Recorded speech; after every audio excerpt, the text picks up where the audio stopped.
Na noite de 19 de setembro de 2020, em Rio Branco, a estudante de Direito Natasha Moura, de 22 anos, chegou a um apartamento para o que parecia ser um encontro casual com um turista. O clima era leve, até que um simples pedido para escolher uma música mudou tudo. Ao abrir o notebook dele, um clique revelou uma pasta sinistra com vídeos de mulheres amarradas, planilhas de pagamentos e um mapa de rotas. Em segundos, a terrível verdade se tornou clara. Aquele encontro era uma armadilha e ela não era uma convidada, mas o próximo alvo de uma rede criminosa. O que parecia o fim se tornou o início de uma corrida desesperada contra o tempo. Esta é a investigação completa de como a coragem de uma jovem a salvou de um destino terrível e expôs um esquema de crueldade digital. Se você gosta desse tipo de conteúdo, diga-nos de onde está assistindo e inscreva-se no canal para acompanhar nossos vídeos diários. Em setembro de 2020, a cidade de Rio Branco, no Acre, registrava altas temperaturas. As noites eram longas e abafadas, características do clima amazônico naquela época do ano. Neste cenário, uma jovem de 22 anos se preparava para um encontro. Seu nome era Natasha Moura. Ela era estudante do curso de Direito em uma universidade local.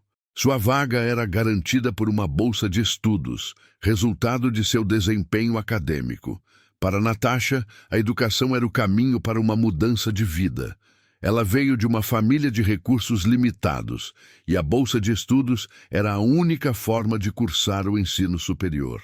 Seu foco era total, uma necessidade para garantir seu futuro.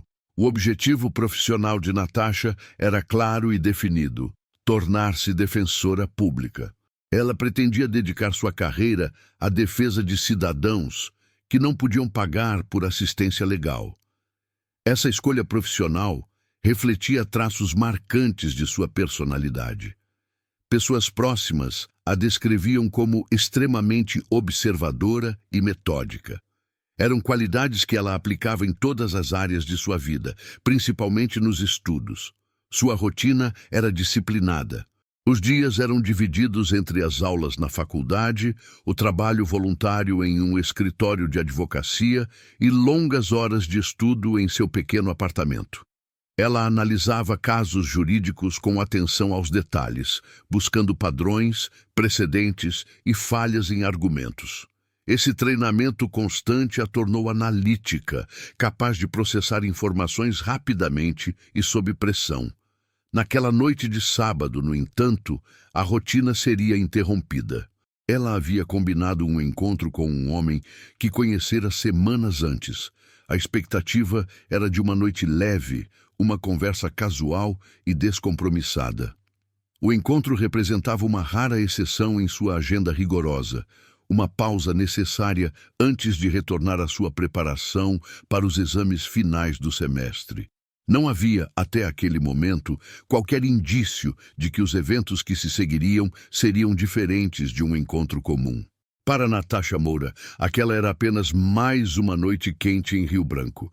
Ela não sabia que sua capacidade de observação e seu pensamento metódico, habilidades que treinava para os tribunais, seriam testados de uma forma que nunca poderia ter imaginado.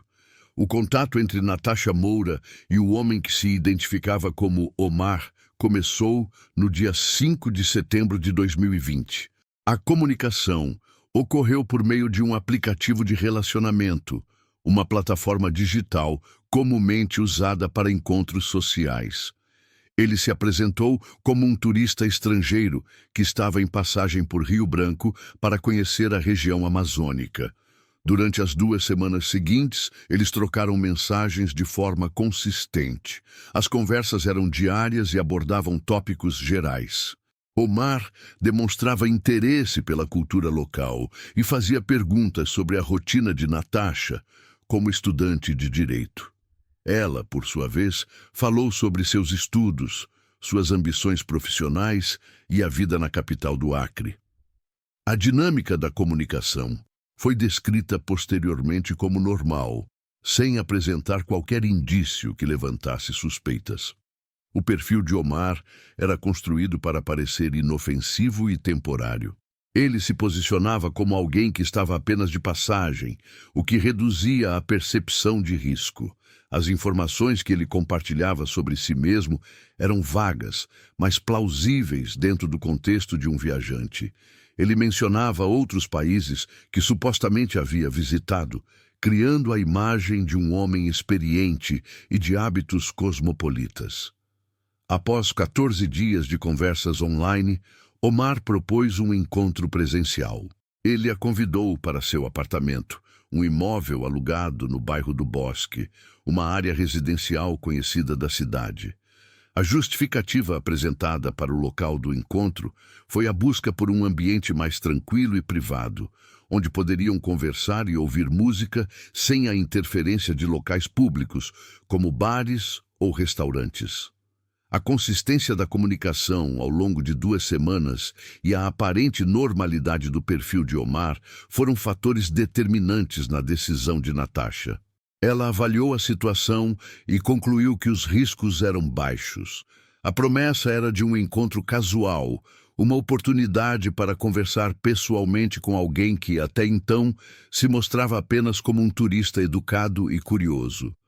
Eles marcaram o encontro para a noite de sábado, dia 19 de setembro, estabelecendo o cenário para os eventos que se seguiriam. No dia 19 de setembro de 2020, às 19 horas, Natasha Moura chegou ao endereço combinado. O apartamento ficava em um prédio residencial no bairro do Bosque, uma área de classe média em Rio Branco. Na portaria, foi recebida por Dona Eunice. A porteira, posteriormente, se tornaria uma testemunha importante para a investigação. Em seu depoimento, ela confirmaria um padrão de comportamento do suspeito. Ele recebia visitas frequentes, sempre à noite, e havia um fluxo constante de entradas e saídas em horários incomuns. Naquele momento, Natasha não tinha conhecimento dessa informação. Ela subiu pelo elevador até o andar indicado. Omar a aguardava na porta. A aparência dele correspondia às fotografias trocadas online. O interior do apartamento era esparsamente mobiliado. Havia um sofá, uma pequena mesa de centro e equipamentos eletrônicos visíveis em um canto da sala.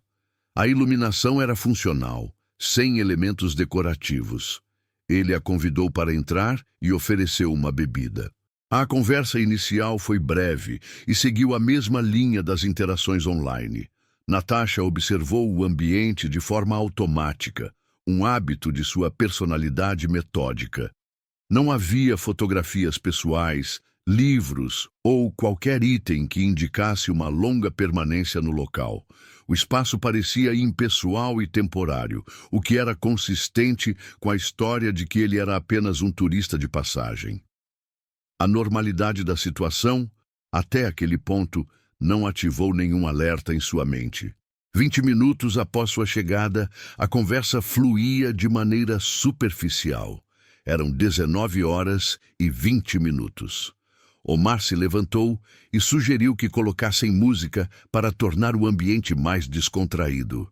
Ele apontou para um notebook sobre a mesa de centro e fez um pedido a Natasha. Ele disse que seu gosto musical era limitado e pediu que ela mesma escolhesse uma playlist em um serviço de streaming. A solicitação pareceu comum, um gesto de cortesia. Natasha concordou e se aproximou do aparelho. O notebook já estava aberto na área de trabalho. A tela exibia ícones de programas e algumas pastas organizadas em uma das laterais. Omar indicou que ela poderia usar o navegador para acessar a música. No entanto, enquanto movia o cursor do mouse, uma pasta específica chamou sua atenção. O nome não era comum para arquivos pessoais. A pasta se chamava Procedures. Por um breve momento, ela hesitou. A curiosidade, aliada ao seu instinto analítico, foi mais forte. Ela presumiu que poderia conter documentos de trabalho ou algo relacionado à viagem dele. Com um duplo clique, ela abriu o diretório. O conteúdo que surgiu na tela não tinha qualquer relação com música ou turismo. A interface de um programa de gerenciamento de arquivos se abriu. Miniaturas de dezenas de vídeos preenchiam a maior parte do espaço. As imagens eram explícitas e uniformes em seu conteúdo. Mostravam mulheres em ambientes fechados, com pouca iluminação. Elas estavam amarradas em cadeiras ou camas. Seus rostos exibiam expressões de medo. Ao lado dos vídeos havia ícones de planilhas. Natasha abriu um dos arquivos.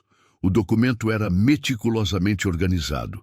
Havia colunas com nomes femininos, datas, códigos numéricos e valores em moedas estrangeiras como dólares e euros. Uma das colunas era intitulada Status e continha anotações como em andamento e finalizado. A respiração de Natasha tornou-se superficial. Seus olhos permaneceram fixos na tela, absorvendo a informação. O som ambiente do apartamento pareceu desaparecer. Sua mente, treinada para analisar fatos e encontrar padrões, começou a processar os dados de forma acelerada. Os vídeos não eram arquivos baixados da internet. A qualidade da imagem e os ângulos de câmera sugeriam uma produção própria. As planilhas não eram registros de despesas de viagem. Eram livros de contabilidade de uma operação criminosa. Ela entendeu a função da pasta Procedures. Não era um arquivo pessoal de gostos violentos. Era um registro organizado, um sistema de trabalho. Naquele instante, Natasha Moura compreendeu que o apartamento não era um local de encontro. Era um local de operação.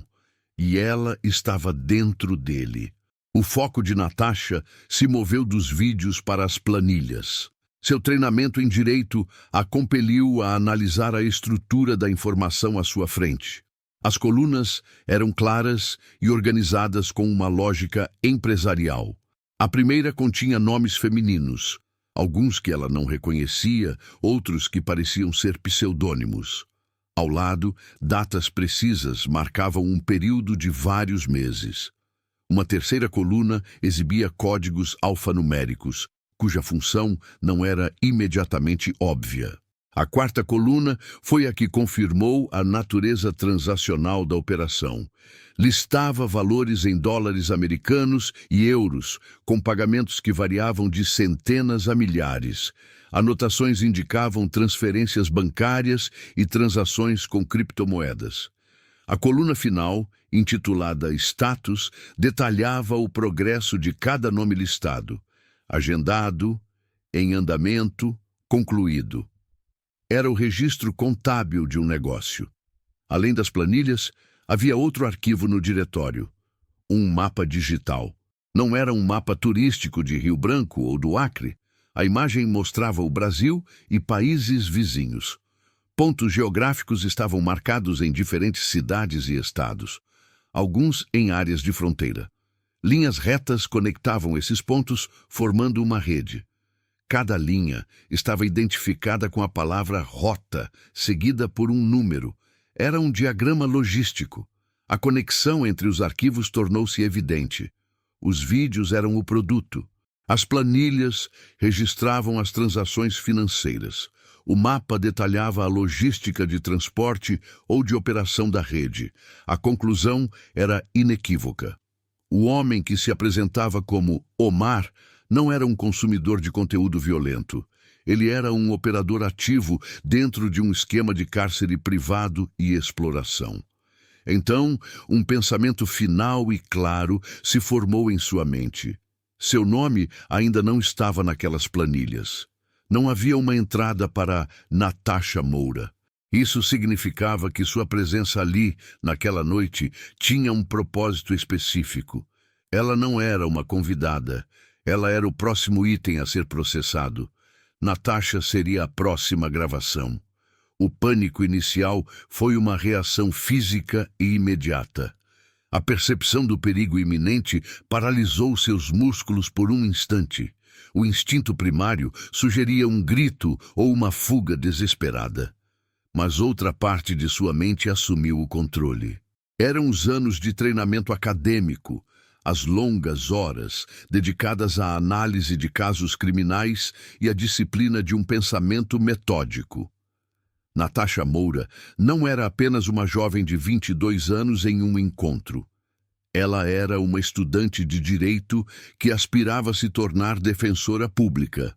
Seu cérebro, treinado para dissecar fatos e construir argumentos, processou a situação não apenas como uma ameaça, mas como a cena de um crime em andamento.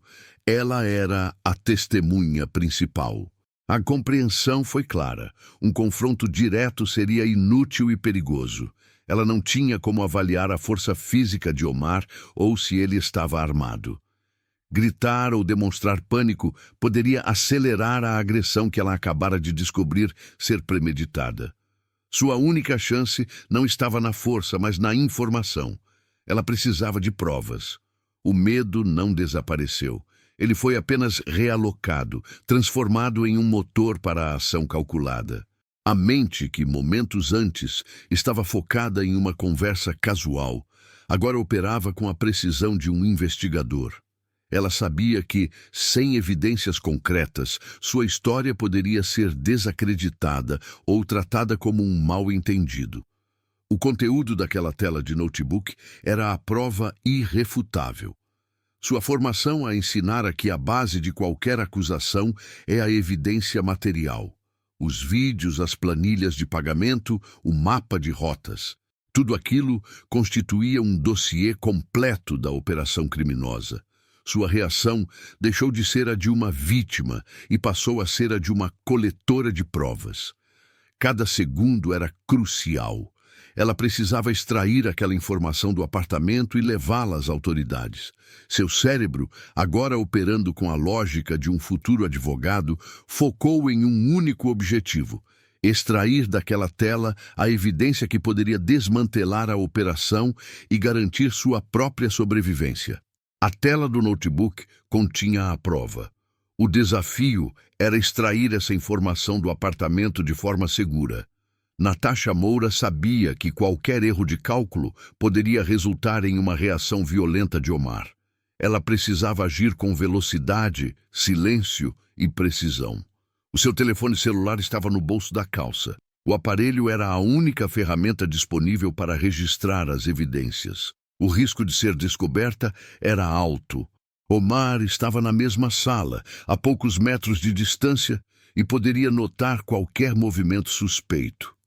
Ela manteve a postura relaxada, o corpo virado para o notebook, como se ainda estivesse procurando por uma música. O movimento da mão em direção ao bolso foi lento e deliberado, ocultado por seu próprio corpo.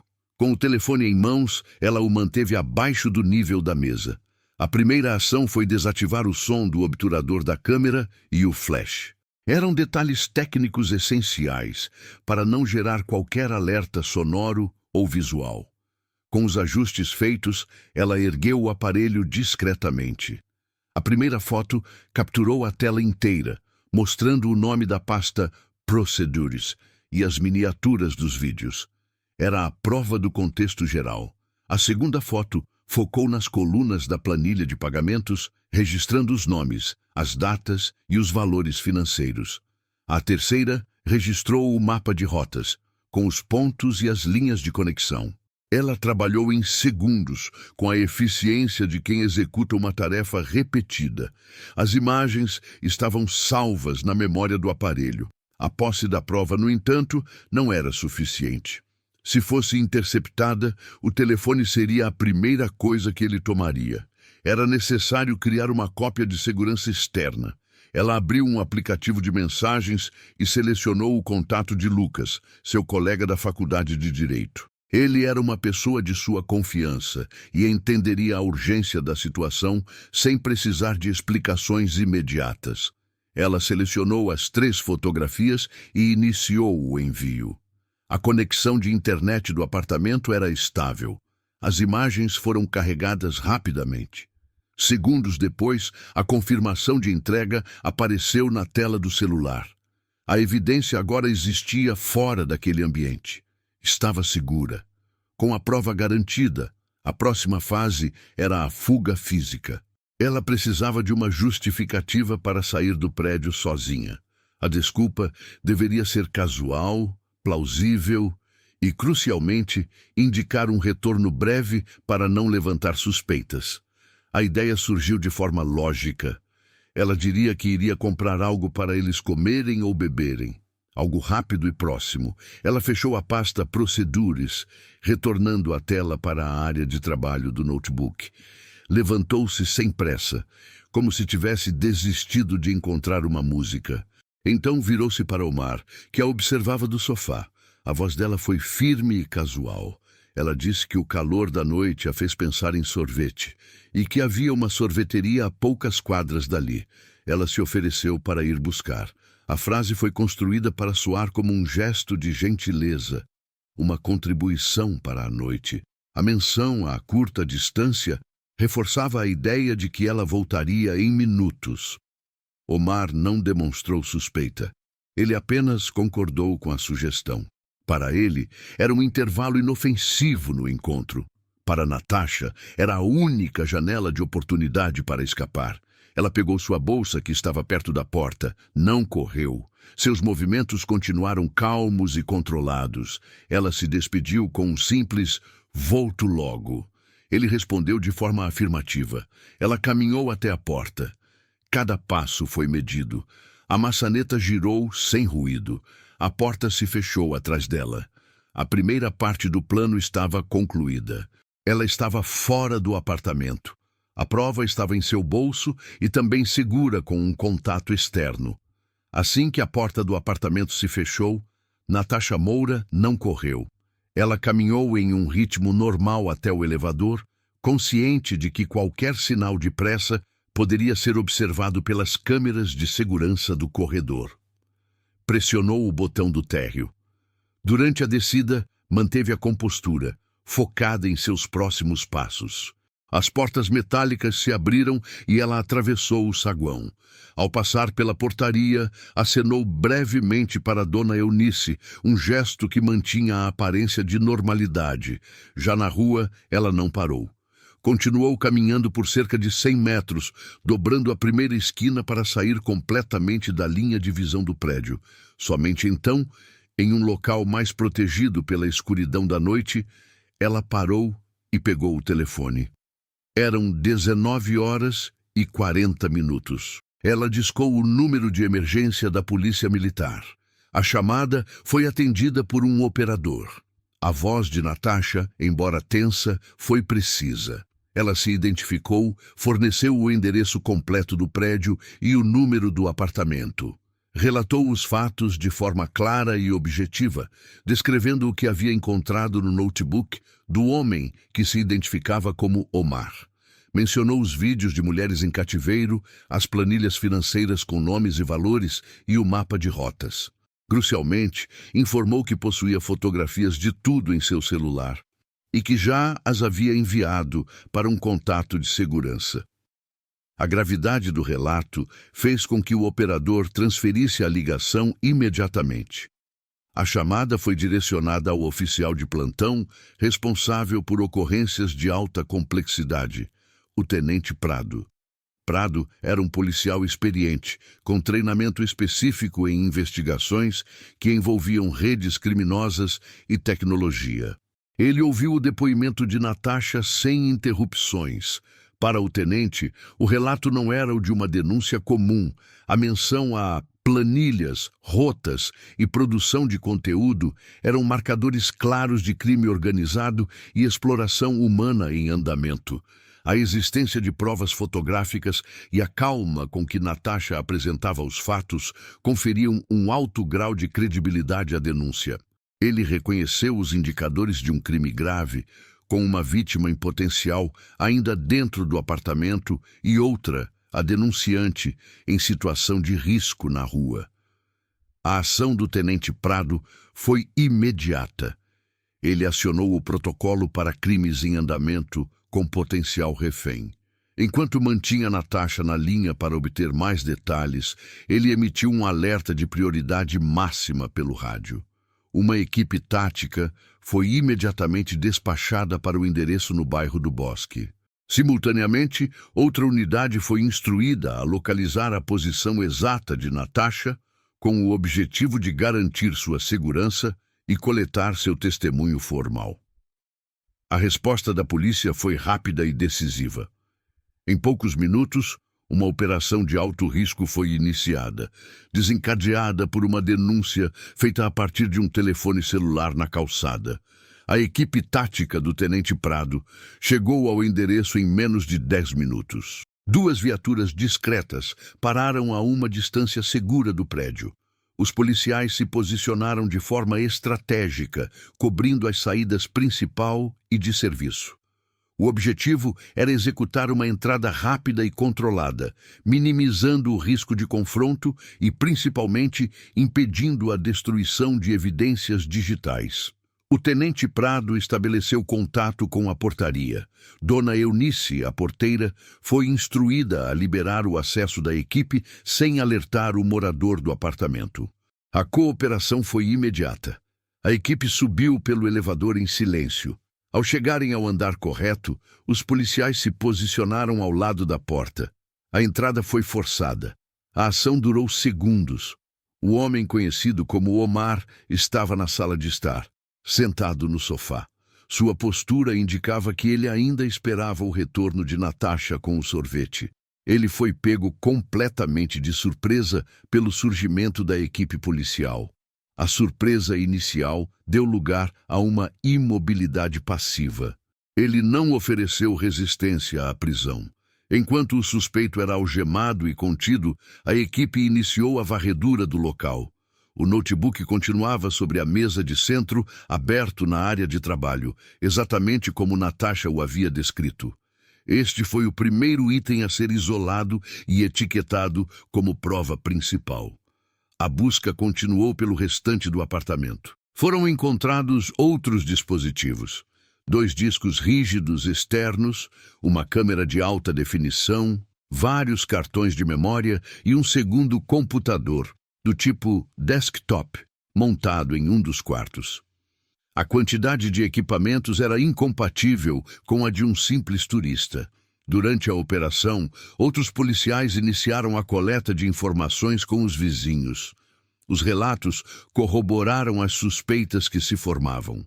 Moradores do mesmo andar mencionaram ter visto a entrega de múltiplas caixas de equipamentos eletrônicos. As entregas, segundo eles, ocorriam com frequência e sempre em horários noturnos, o que era incomum para o prédio. Ninguém, no entanto, suspeitava da natureza das atividades. O suspeito foi levado sob custódia para a delegacia. Todo o material eletrônico foi apreendido e devidamente lacrado para a análise forense. A prisão em flagrante havia sido executada com sucesso, baseada na denúncia precisa de Natasha e na rápida resposta policial. A fase de campo da operação estava concluída. A investigação agora se moveria para o laboratório de perícia digital. No dia 20 de setembro de 2020, um dia após a prisão, os equipamentos eletrônicos apreendidos no apartamento foram oficialmente entregues ao laboratório de perícia da Polícia Civil. A responsabilidade pela análise forense digital foi designada à perita Naira. Ela era especialista em extração e interpretação de dados de dispositivos eletrônicos, uma peça fundamental para a investigação. O trabalho começou com a clonagem dos discos rígidos e cartões de memória. Este procedimento padrão cria cópias exatas dos dados, garantindo que a evidência original permaneça intacta para processos judiciais futuros. Com as cópias seguras, Naira iniciou a análise no notebook que Natasha havia manuseado. A análise inicial se concentrou na pasta chamada Procedures. A perita examinou não apenas o conteúdo visível dos vídeos e planilhas, mas também suas informações ocultas, os metadados. Metadados são informações técnicas sobre um arquivo, como data de criação, tipo de câmera utilizada, autor e histórico de modificações. Neste caso, eles revelaram um padrão de atividade crucial. Os registros mostraram que os arquivos de vídeo eram enviados para um servidor externo logo após serem criados. Os uploads eram constantes e seguiam um cronograma regular. ocorrendo geralmente durante a madrugada. Isso indicava que o material não era apenas para armazenamento pessoal, mas para distribuição. A investigação dos metadados identificou o destino desses uploads. Tratava-se de um serviço de armazenamento em nuvem, localizado em um servidor estrangeiro, fora da jurisdição brasileira.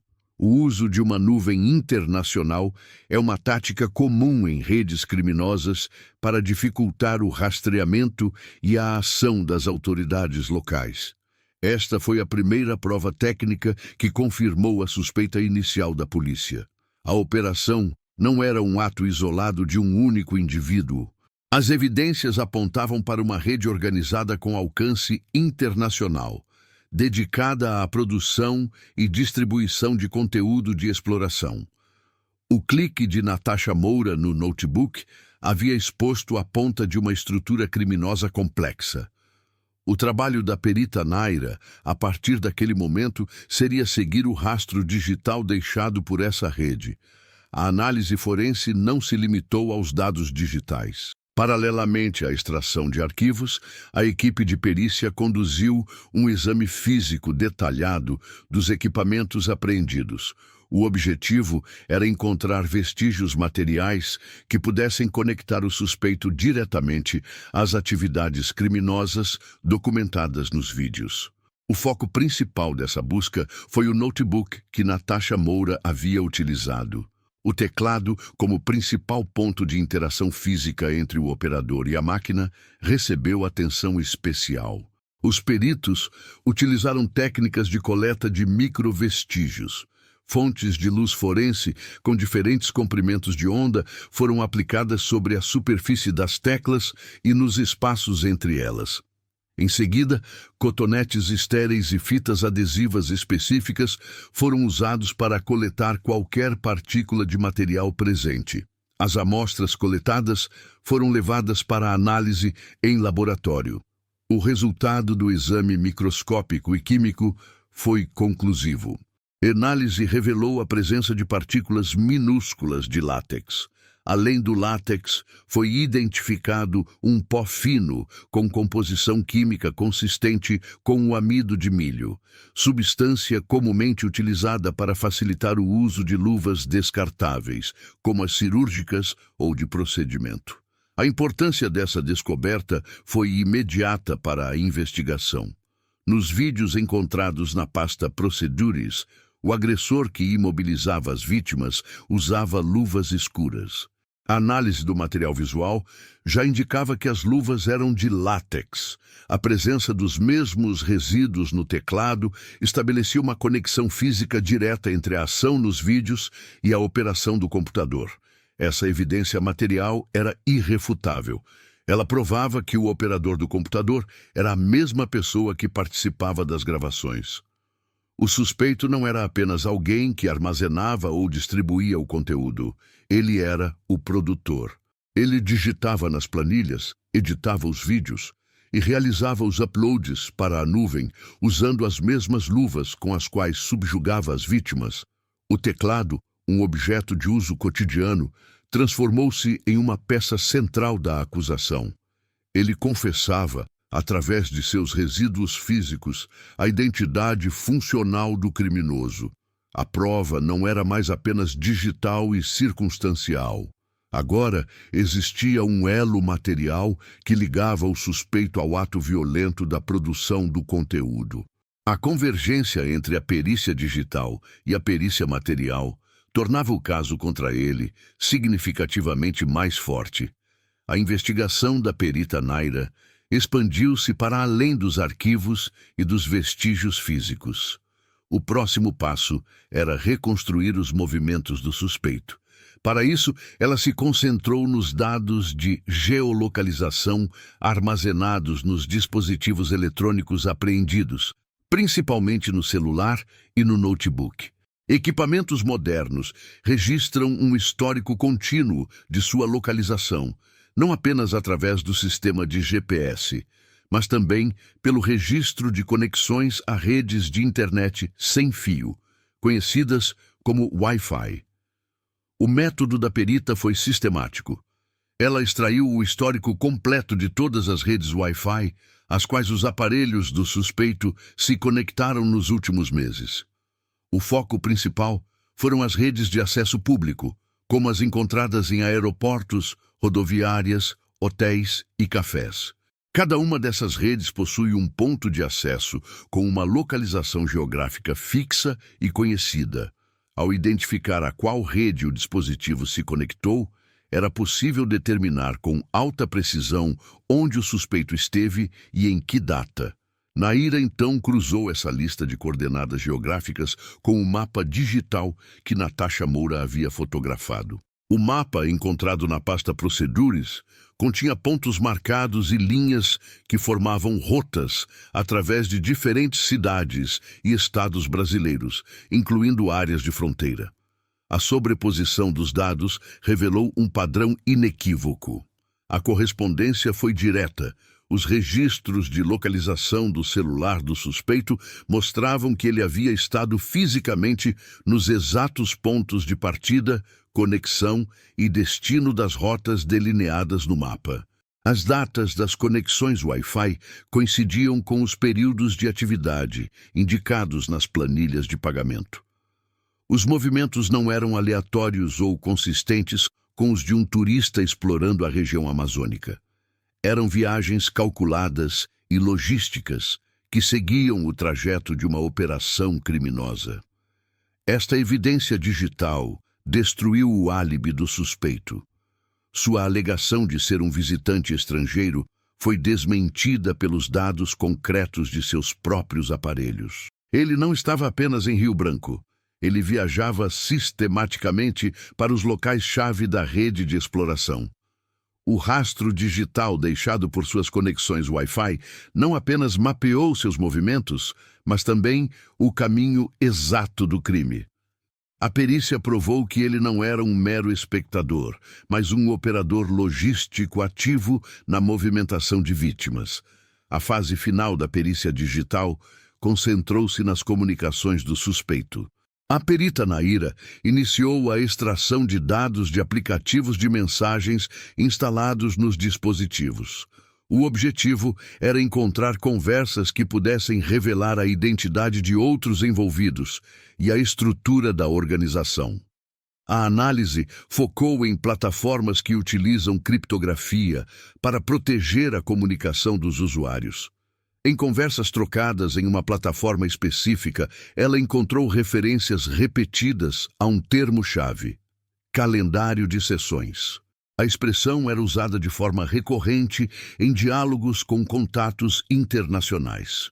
O contexto das mensagens deixava claro que o termo não se referia a encontros sociais ou compromissos de trabalho legítimos. Era um código para as atividades criminosas. A expressão era usada para agendar e confirmar as datas das gravações com as vítimas. As mensagens continham códigos alfanuméricos, os mesmos encontrados nas planilhas de pagamento.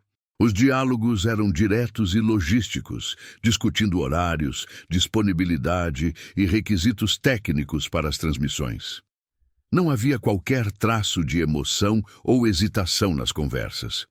Eram comunicações de natureza estritamente comercial. A perita Naira cruzou as informações do calendário com as planilhas financeiras. A correlação foi exata. A data agendada para uma sessão com um código específico correspondia à data de um pagamento registrado na planilha para o mesmo código.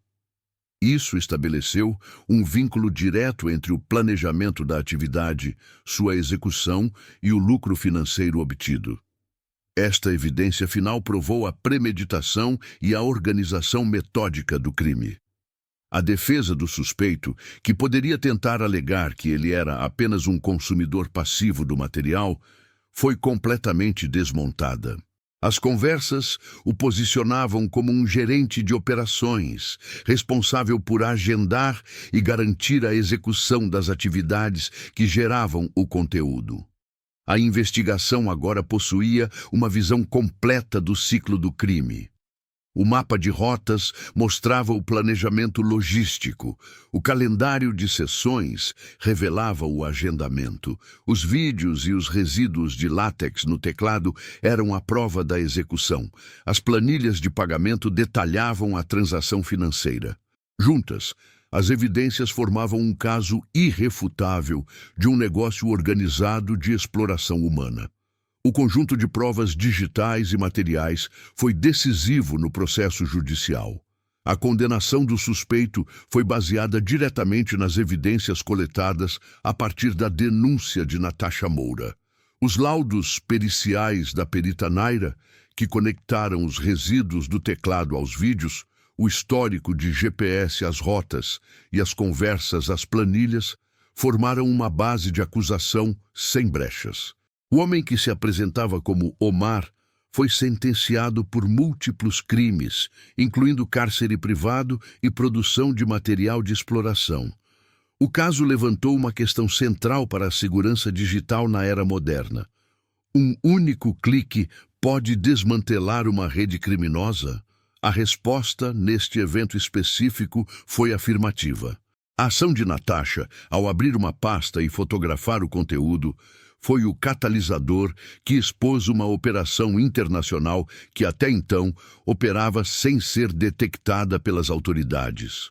Sua reação imediata e a coleta de provas foram os elementos que permitiram a ação policial e a subsequente condenação. O impacto do caso transcendeu a esfera policial e judicial. A universidade onde Natasha estudava reconheceu a importância dos eventos. A instituição organizou uma oficina sobre segurança em encontros mediados por tecnologia.